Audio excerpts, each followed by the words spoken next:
Sir హైదరాబాద్లో ఉన్న top colleges అన్నీ వదిలేసి మీ దగ్గరికి ఎందుకు రావాలి సార్ స్టూడెంట్స్? టాప్ కాలేజెస్ అంటే అర్థం ఏంటండి? ఎవరైతే ప్లేస్మెంట్స్ ఇస్తున్నారో వాళ్ళే టాప్ కాలేజెస్. ప్రతి తల్లి తండ్రి కోరిక ఏంటండి? తమ పిల్లవాడు ఉద్యోగం రావాలి, తమ పిల్లవాడు ఉన్న స్థానానికి వెళ్ళాలి. ఇది లక్ష్యం. ఆ లక్ష్యాన్ని నెరవేర్చేదే టాప్ కాలేజెస్. ఈవేళ ఆంధ్రప్రదేశ్లో మనకు ఉన్నటువంటి కాలేజెస్లో చూసినట్లయితే 80-90% ప్లేస్మెంట్స్ వస్తూ ఉన్నాయి. అందుకంటే ఏం కావాలండి?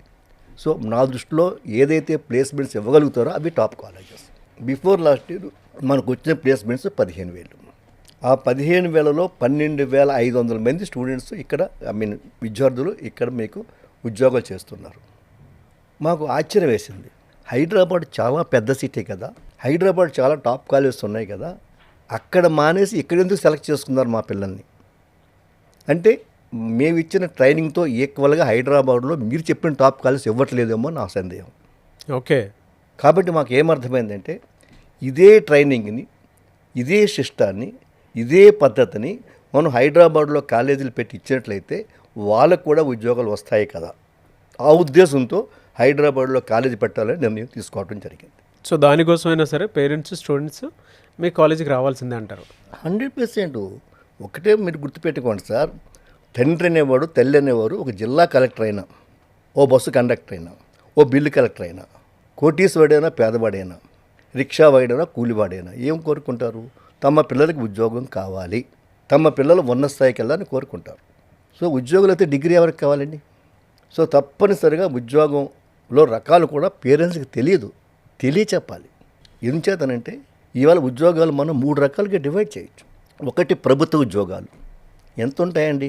ఓన్లీ 2% ఉంటాయి. ప్రైవేట్ ఉద్యోగాలు 8% ఉంటాయి. ఇక మిగిలిన 90% ఉద్యోగాలు కూడా jobs in MNC companies, corporate companies. ఇటువంటి కార్పొరేట్ కంపెనీస్లో ఉద్యోగం రావాలంటే ఈ విధంగా పిల్లల్ని తయారు చేయాలి అనేదే యాజమాన్యానికి ఉండవలసినటువంటి ముఖ్యమైనటువంటి లక్ష్యం కానివ్వండి, ప్రయత్నం కానివ్వండి. అది మేము చేస్తూ ఉన్నాం. అందుచేత తప్పనిసరిగా హైదరాబాద్లో మేము స్టార్ట్ చేసిన తర్వాత పిల్లలు మా యొక్క సిస్టాన్ని చూసి మా దగ్గరికి వస్తారు.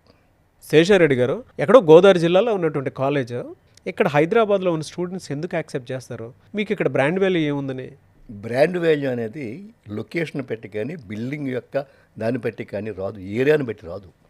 బ్రాండ్ వాల్యూ వచ్చేది పిల్లలకు వచ్చేటటువంటి ఉద్యోగాల మీద, పిల్లలకు వచ్చేటువంటి ప్యాకేజ్ మీద ఆధారపడి ఉంది. సో ఈరోజు మా పిల్లలు డిగ్రీ కాలేజీ పిల్లలు, ఇంజనీరింగ్ పక్క పెట్టేసేయండి, డిగ్రీ కాలేజీ పిల్లలకి 90% ప్లేస్మెంట్స్ వస్తున్నాయి కాబట్టి that is my brand value. ఇక్కడ ఎంతోమంది ఈవేళ హైదరాబాద్లో నా యొక్క ఆదిత్య స్టూడెంట్స్ చాలామంది స్టూడెంట్స్ ఉన్నారు కాబట్టి అదే నా బ్రాండ్ వాల్యూ.